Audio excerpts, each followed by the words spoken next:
تعالیٰ نے اللہ رب العزت کے لیے اور نبی کریم کے سلام اور آبائی کے سلام کے اہل بیت اور اصحاب اور دیگر قسمت کے علماء اولیاء اور صالحین بارگاہ میں درود و سلام پیش کرنے کے بعد محترم و معزز سامعین کرام، اللہ تبارک نے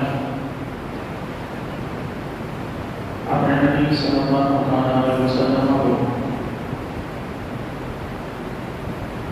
جس معاشرے میں مبعوث فرمایا وہ معاشرہ زبان اور بیان پر اس قدر مہارت رکھا کرتا تھا کہ وہ لوگ اپنے سوا باقی پوری دنیا میں بسنے والے اقوام اور لوگوں کو گونگے کے نام سے بلایا کرتے تھے۔ زبان و بیان میں مہارت اس قدر تھی اور اپنی زبان اور فخر کا عالم یہ تھا کہ ان میں جو شعراء ہوتے وہ اپنی شاعری کو لکھ کر ہر سال حج کے موقع پر لوگوں کے سامنے پیش کرتے اور جس کی شاعری کو سب سے زیادہ پسند کیا جاتا اس کی شاعری اور اس کے اشعار کو خانہ کعبہ کی دیوار کے ساتھ لٹکایا جاتا اور اگلے برس حج کے موقع حج کا موقع آنے پر وہ شاعری خانہ کعبہ کی دیوار سے لٹکی رہتی۔ زبان و بیان کسی بھی معاشرے میں بڑی اہمیت کا حامل ہوتا ہے، یعنی کسی معاشرے میں ایسے افراد کا پایا جانا جو زبان دانی پر مہارت رکھتے ہیں، جو بڑے بڑے واقعات بڑے بڑے جملوں کو چند الفاظ میں سمیٹنے کا فن جانتے ہیں۔ یہ زبان دانی اللہ تبارک و تعالیٰ نے اور اس پر مہارت اللہ تبارک و تعالیٰ نے اپنے حبیب علیہ السلام کو بھی عطا فرمائی۔ اس لیے حضور اکرم علیہ السلام کی احادیث مبارکہ کا ایک بہت بڑا حصہ جوامع الکلم کہلاتا ہے، اور جوامع الکلم سے مراد یہ ہے کہ الفاظ مختصر ہوں لیکن ان کے معنی بہت زیادہ ہیں۔ حضور اکرم علیہ السلام نے خود اس کا ذکر فرمایا اور ارشاد ہوا کہ اللہ تعالیٰ نے مجھے جو خصوصیات عطا فرمائی ہیں اور میں سے ایک خصوصیت یہ ہے کہ رب نے مجھے جوامع الکلم عطا فرمائی، اور یہ یقیناً بڑی کمال کی چیز ہے کہ کوئی انسان گھنٹوں میں کی جانے والی باتوں کو سیکنڈز میں کہہ کر اپنا حافظ زمین بیان کر دے۔ حضور اکرم علیہ السلام کی ایسے کئی احادیث مبارکہ مشہور بھی ہیں جن میں آپ علیہ السلام کی مشہور حدیث مبارکہ المسلم من سلم المسلمون من لسانه ویده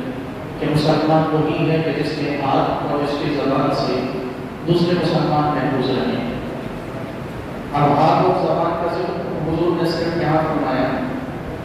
لیکن اس میں وہ تمام کی تمام باتیں آ گئی کہ جن میں سے ہر ایک بات پر گھنٹوں گفتگو کی جا سکتی ہے، یعنی اس میں غیبت سے منع کرنا،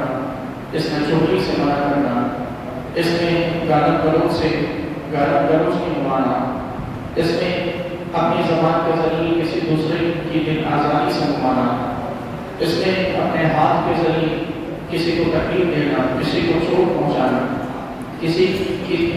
کے حق کو مارنا، یہ تمام تر چیزیں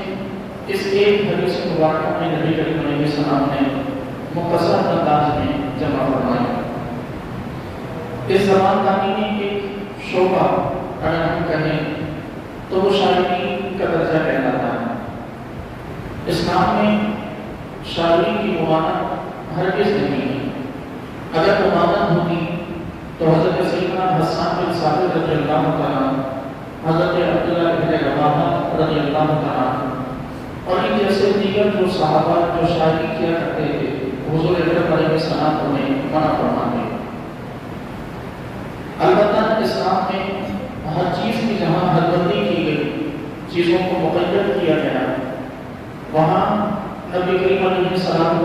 نے شاعری کو بھی چند چیزوں کے ساتھ اور چند شرائط کے ساتھ حضور نے اس کی اجازت عطا فرمائی. یعنی شاعری ایسی ہو کہ جو اللہ اس کے رسول کی حمد و ثنا اور ان کی تعریفات اور ان کے مناقب پر مشتمل ہو. شاعری ایسی ہو جو واضح و نصیحت پر مشتمل ہو. شاعری ایسی ہو کہ جو معاشرے میں فلاح اور معاشرے کی کامیابی کی ضامن ہو. شاعری ایسی ہو کہ جو لوگوں کو اچھی باتوں کی تلقین کرے اور برے کاموں سے روکے. شاعری ایسی ہو کہ جو مردہ دلوں میں روح کو پھونک دے. تو یہ تمام تر قسم کی شاعری کرنا اسلام نے اس کی اجازت عطا فرمائی. حضرت حسان بن ثابت ہوں، حضرت عبداللہ بن رواحہ ہوں یا دیگر شعراء صحابہ ہوں، بلکہ خود نبی کریم علیہ السلام نے بھی چند اشعار ایسے پڑھے ہیں کہ جو نبی کریم علیہ السلام کے شعر کے طور پر جانے جاتے ہیں. البتہ شاعری کی وہ دوسری اقسام تھی جس میں محض اپنے محبوب کے ہاتھ، پاؤں، ٹانگوں، آنکھوں، ہونٹوں اور رخساروں کا ذکر ہوتا ہے، جس میں محض جذبات کو برانگیختہ کر کے انسان کو لہو و لعب میں مشتغل کیا جاتا ہے. اسلام نے کس قسم کی شاعری سے منع فرمایا. ہر معاشرے میں شعراء اور ہر معاشرے میں موجود شاعر اس معاشرے کی سمت کو متعین کرتے ہیں. معاشرے کا ایک جو شاعر ہوتا ہے اس کی شاعری کو دیکھ اور پڑھ کر پتہ چلتا ہے کہ اس معاشرے کی ذہنی بالغی کا عالم کیا ہے. اگر کسی معاشرے کے تمام کا شاعر صرف اور صرف حسیناؤں کے تصویروں پر ہی شاعری لکھتے اور کرتے رہے تو یہ بات بتاتی ہے کہ یہ معاشرہ ذہنی پستی کا شکار ہے. اور اگر کسی معاشرے کے شاعر لوگوں کی تعمیر اور ترقی کے لیے شاعری کرتے ہوئے نظر آئے تو یہ بتاتا ہے کہ یہ معاشرہ کسی طور پر ذہنی پستی سے اٹھا ہوا اور یہ معاشرہ کسی طور پر اللہ اس کے رسول کے احکام کے مطابق تعمیر اور ترقی چاہتا ہے. بات کی جائے اگر اردو زبان کے شعراء کی تو بڑے بڑے شعراء آئے جنہوں نے بعض ان میں سے شعراء نے اپنے معاشرے کی تعمیر و ترقی میں بڑا کردار ادا کیا. بعض شعراء نے اپنے آپ کو صرف اور صرف حضور کی نعت اور اللہ رب کائنات کی حمد اور بزرگان دین اور دیگر اولیاء کاملین کے تذکروں پر اپنے آپ کو جنہوں نے مقید اور محدود رکھا. بعض شعراء ایسے بھی آئے کہ جنہوں نے اپنی ساری زندگی، اپنی ساری شاعری لوگوں کو مایوسی میں مبتلا کرنے میں اپنی شاعری کو وقف کر دیا. بعض شعراء ایسے بھی آئے کہ جن کی تمام تر شاعری کی تمام تر اصناف وہ صرف اور صرف حسیناؤں کے تصویروں پر مشتمل رہی. یہ تمام قسم کی شاعری ہماری اردو زبان میں بھی پائی جاتی ہے. اور اردو زبان کے شعراء میں اگر نام لیا جائے تو اعلیٰ حضرت امام اشعار رضا فاضل بریلوی علیہ رحمہ وہ ہستی ہیں کہ جنہوں نے بطور شاعر اپنی تمام تر شاعری کی سمت صرف اور صرف اللہ اور اس کے رسول کی جانب ہی رکھی. ان میں مرزا غالب کے نام بھی ہیں، ان میں پیر تقی بھی اور اس قسم کے اور دیگر شعراء بھی ہیں کہ جنہوں نے اپنی شاعری کی اصناف کی حد بندی نہیں کی اور نتیجہ یہ نکلا کہ وہ معاشرے میں مقام اور رتبہ بحیثیت شاعر کو پا سکے، لیکن ان کی شاعری معاشرتی کی زندگی میں جو رقم باقی تھی اسے کسی بھی طور پر تعمیر اور ترقی کی جانب نہ لے جا سکے. انہی شعراء میں ہمیں ایک شاعر ڈاکٹر علامہ اقبال علیہ رحمۃ نظر آتے ہیں کہ جن کی شاعری کی تمام تر اصناف بالکل منفرد اور یکتا قسم کی نظر آتی ہے. علامہ اقبال علیہ رحمۃ کی ابتدائی شاعری کا اگر جائزہ لیا جائے تو ابتداء ان کی شاعری بھی اسی قسم کی تھی کہ جس طرح مرزا غالب، جونیریا اور اس قسم کے دیگر شعراء کی شاعری تھی. لیکن جب علامہ اقبال نے انگلینڈ میں جا کر تعلیم حاصل کی اور وہاں انہوں نے معاشرتی طور پر لوگوں کے قریب رہ کر انہوں نے معاشرتی اثرات کو دیکھا اور پھر جب واپس پلٹے تو ان کی شاعری کی نہج ہی بدل گئی. اور ان کی تمام تر شاعری کا جو مرکز اور محور رہا وہ اللہ اس کے رسول کی ذات، معاشرے کو اللہ اس کے رسول سے ملانے اور معاشرتی اور بالخصوص نوجوانوں کی تعمیر اور ترقی کے حوالے سے رہا۔ علامہ اقبال علیہ الرحمہ نے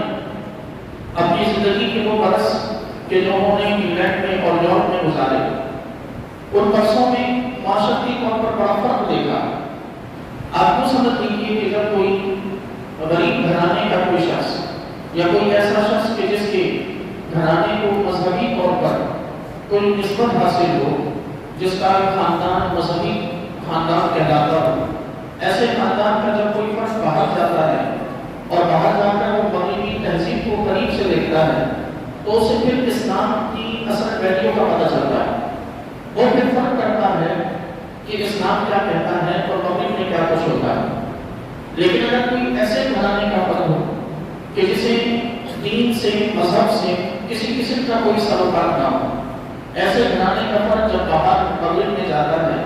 تو وہ اپنی باقی کی رہی صحیح کسب کو بھی نکال دیتا ہے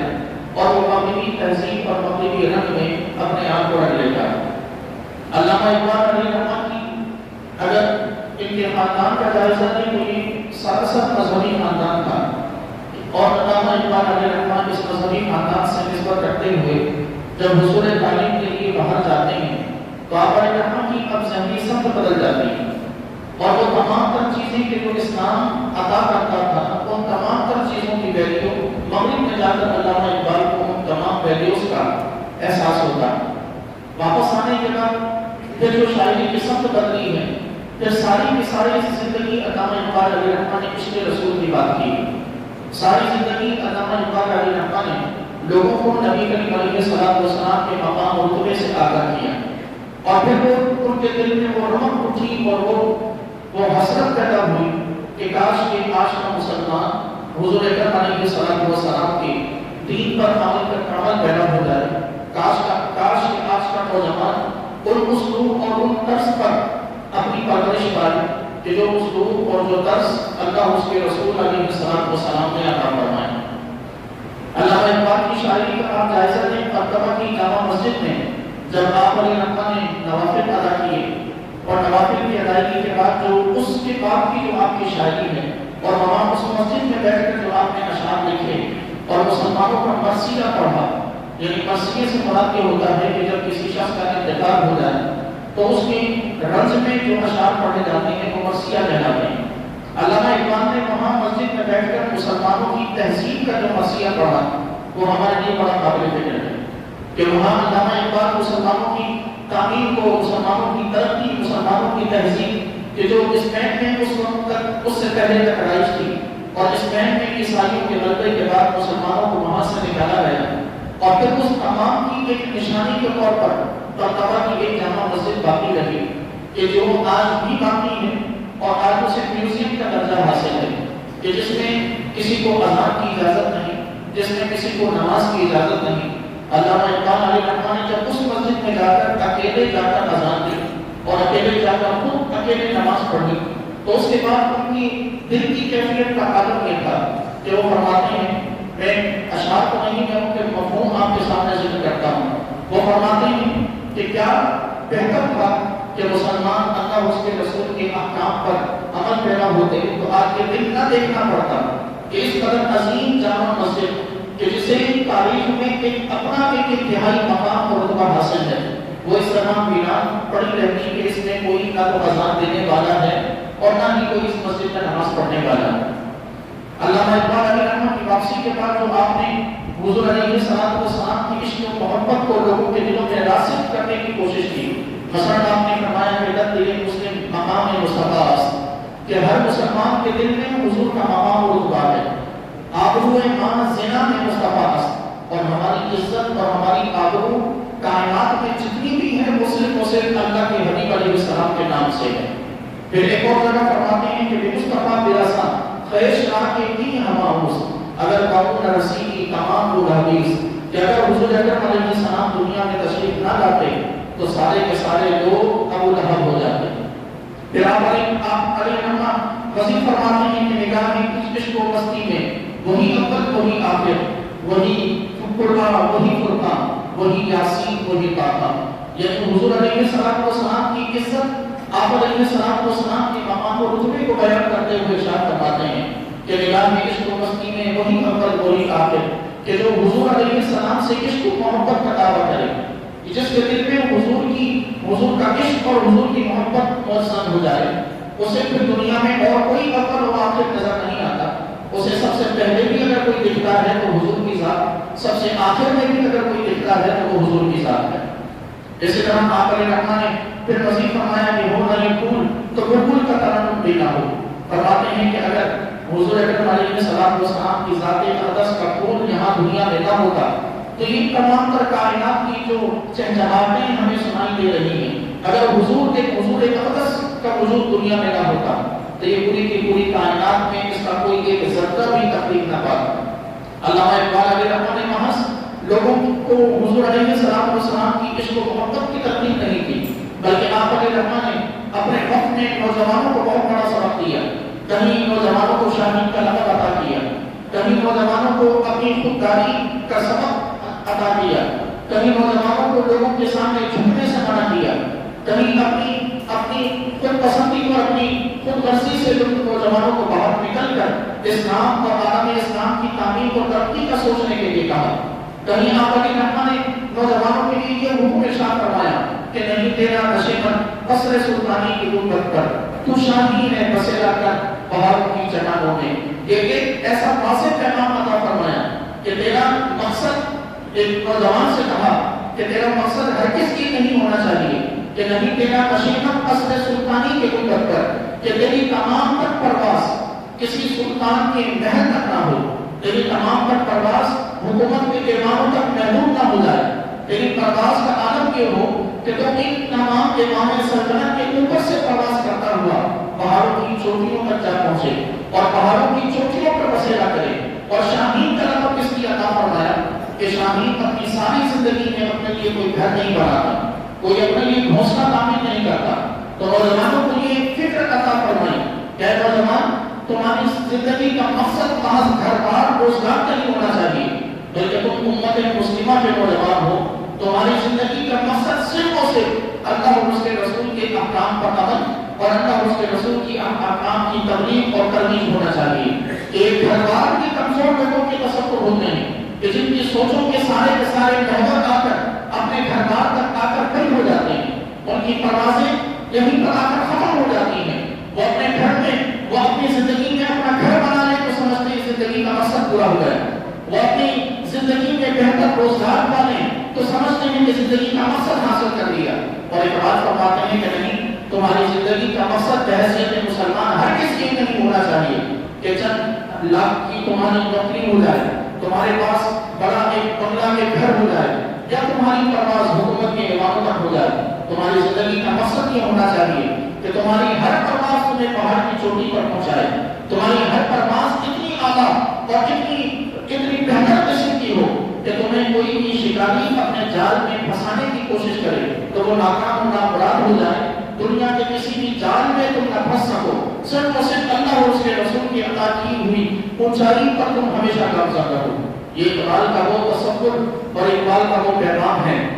کہ جو آج کے ہر نوجوان کو اپنانے کی ضرورت ہے. اور اقبال نے محض اسی پر ہی بس نہیں کیا، بلکہ علامہ اقبال چونکہ ایسے معاشرے میں بھی رہا کرتے تھے اور یہ وہ ایام تھے کہ جب مسلمان انتہائی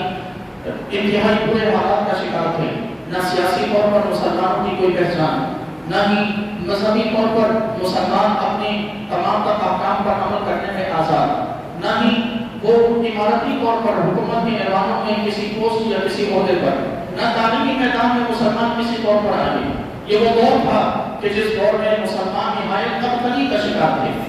نہ مسلمانوں کو آگے کہیں پڑھنے دیا جاتا تھا اور نہ ہی مسلمان قوم آگے بڑھنے کی اس وقت کوششوں میں مشغول تھی، بلکہ ہر کسی کا محض مرکز صرف اور صرف اتنا تھا کہ کسی بھی طور پر بڑوں کو راضی کر کے اپنے لیے آسانیاں پیدا کی جائیں. علامہ اقبال علیہ الرحمٰن نے اس وقت کے اس زمانے کے مسلمانوں کے حالات کو دیکھا اور ان حالات سے مسلمانوں کو نکالنے کے لیے آپ نے ارشاد فرمایا کہ خودی کو کر بلند اتنا کہ ہر تقریر سے پہلے خدا بندے سے خود پوچھے کہ بتا تیری رضا کیا ہے. فرمایا کہ تمہارا مقصد یہ نہیں ہو کہ تم بڑے پیمانوں میں بیٹھنے والوں کو راضی کرو اور ان کو راضی کر کے تم اپنی سہولیات کو تلاش کرو، بلکہ تمہاری زندگی کا مقصد بحیثیت مسلمان یہ ہونا چاہیے کہ تم صرف اور صرف خالق کائنات کو راضی کرو، اپنی زندگی ساری کی ساری اس مشن میں لگا دو کہ تمہارا رب تم سے راضی ہو جائے، اپنی خودی کو اتنا بلند کرو، اپنے آپ کو دوسروں کے سامنے جھکانے سے اتنا بچاؤ کہ خدا تمہاری اس خودی کو دیکھ کر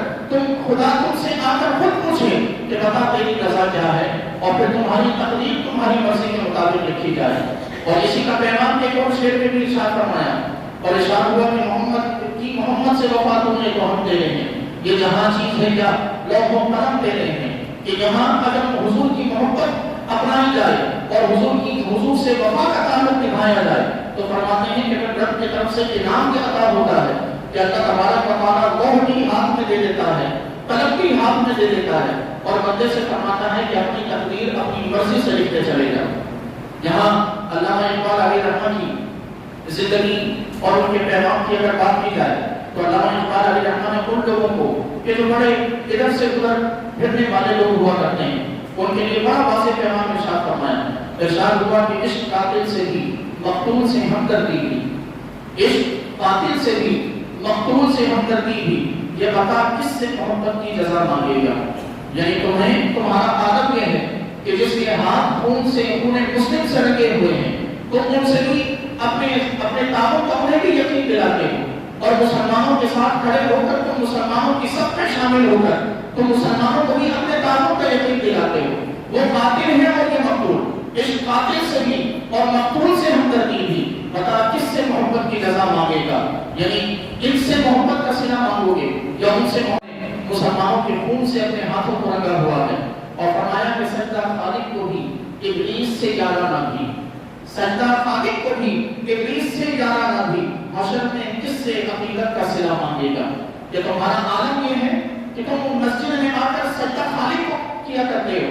عالم یہ ہے کہ تمہاری عبادات یہ بتاتی ہیں کہ تم خالق کی عبادت کرتے ہو، لیکن تمہاری عادت، تمہارے اخلاق، تمہارا کردار یہ چیخ چیخ کر کہتا ہے کہ تمہارا یارانہ صرف اور صرف ابلیس سے ہے۔ تمہاری زندگیوں میں وہ حرام کا لقمہ آنا، تمہاری عادت و کردار میں وہ حرام کی آمیزش پائی جانا، یہ بتاتا ہے کہ عبادت تم خالق کی کیا کرتے ہو لیکن دوستی تمہاری ابلیس سے ہے۔ اور خود متعین کرو کہ اگر روز قیامت ابلیس سے اپنی دوستی کا صلہ مانگو گے یا خالق سے اس کی عبادت کا صلہ مانگو گے۔ یہ واضح پیغام ہے کہ جو اقبال کی ہمیں سمجھنے کی ضرورت ہے۔ ہم نے اقبال کو محض 9 نومبر کی چھٹی میں بند کر دیا، اور اقبال ہمارے ہاں 9 نومبر کی ایک چھٹی میں ایسا قید ہوا کہ اس قید سے اقبال کا کوئی ایک پیغام بھی باہر نہیں آ پا رہا۔ ہمارے یہاں اسکولز میں، کالجز میں، یونیورسٹیز میں اقبالیات کے نام پر بہت کچھ پڑھایا جاتا تھا۔ آج وہ اقبال کا تصور، اقبال کا نام ہمارے اسکول، کالجز اور یونیورسٹیز سے نکال دیا گیا۔ آج ہمارے یہاں کسی بچے سے اگر